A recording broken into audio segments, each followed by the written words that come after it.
have 100 stuffed animals, brand new with tags, that are in my store to the first 100 people that show up either Wednesday or Thursday.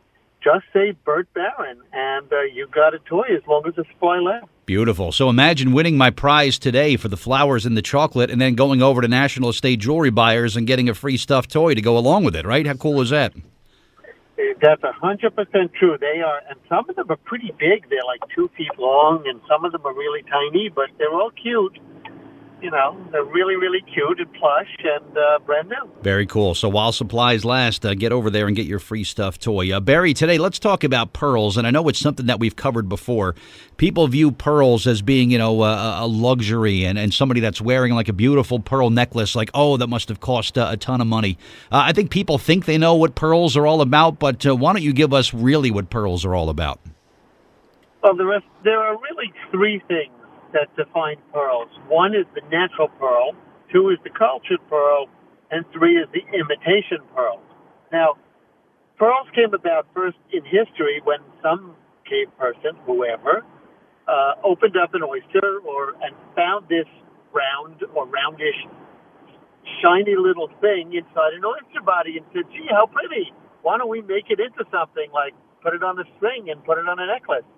And the natural pearls are really valuable because natural pearls grow from a tiny, tiny little foreign body, like a grain of sand that was accidentally got into the oyster and started irritating it. And what happened is the oyster then secretes a crystalline structure called calcite and aragonite. Now, that's really important for everybody to know. And it deposits it around that little foreign thing and to soothe the oyster so it doesn't get sick and die. So what happens is over many years, this little tiny grain of sand develops into a very much bigger pearl and can range in size from less than a millimeter to many more. Well, you know, I've seen pearls a half an inch, 3/4 of an inch.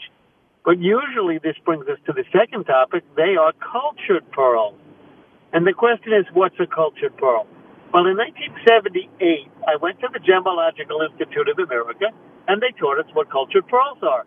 Cultured pearl is a pearl that they take, and at that time, they were using a bead from a shell from the Mississippi River and making it round, and then they would take this little tiny bead from that shell, and they'd put it into an oyster body by opening the oyster, putting it in, and letting the oyster close.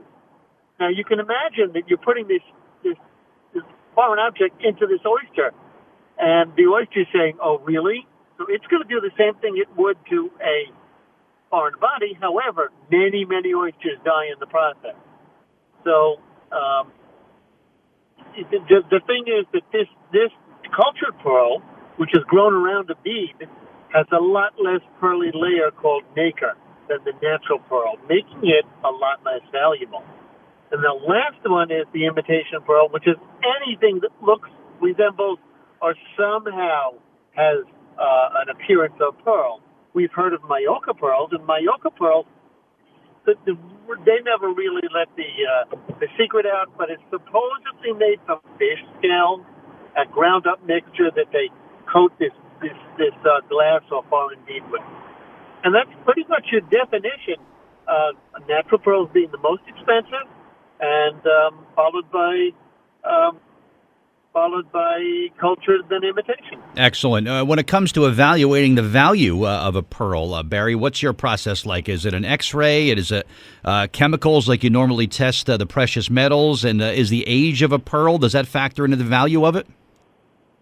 Well, the age of a pearl is not as important, but to tell the difference between a natural and the cultured pearl with extreme accuracy, you need to actually X-ray the pearl. And this is done by gemological laboratories. And what you see on an X-ray is either it's going to look like a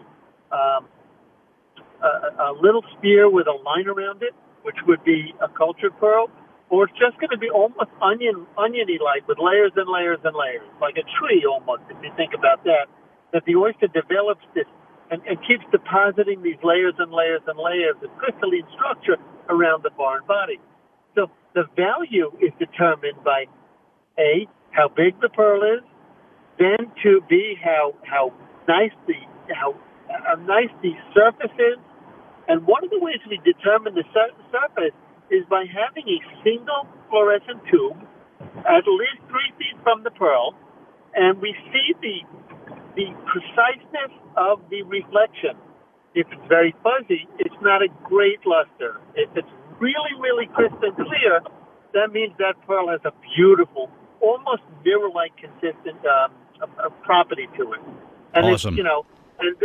Awesome, totally. And cultured pearls and are very much, they could still be very valuable, by the way.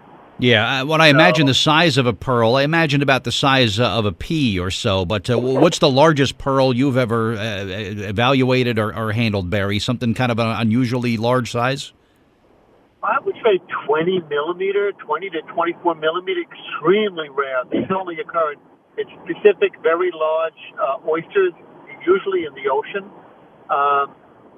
But if you think about that, it would probably be 3/4 of an inch to almost an inch across. And that changes, because we don't think in millimeters in this country, we think in inches. And evaluating them can also be difficult. Okay. Yeah. So someone comes over on a Tuesday where you do the free verbal evaluations. They can bring pearls now, and you'll take a look at those too. Sure, you can bring pearls. You can bring anything you like on a Tuesday. We'll do it. We'll be happy. Just make sure you tell us. I heard you on Bert talk about this, and I do not want to specifically. I don't want to sell it. I got it from my great aunt, and I just want to know about what it's worth. All right. So in addition to that, of course, bring by your gold and silver for free verbal evaluations. That happens any Tuesday. You could always visit toppricesforgold.com for more information. But also make sure you stop by tomorrow and Valentine's Day Thursday to claim your free plush stuffed toy, which is the perfect little gift for giving away for Valentine's Day. Barry, thank you as always. Be safe in the snow that's coming up later, and we'll talk again next Tuesday, okay? Okie doke. Catch you later.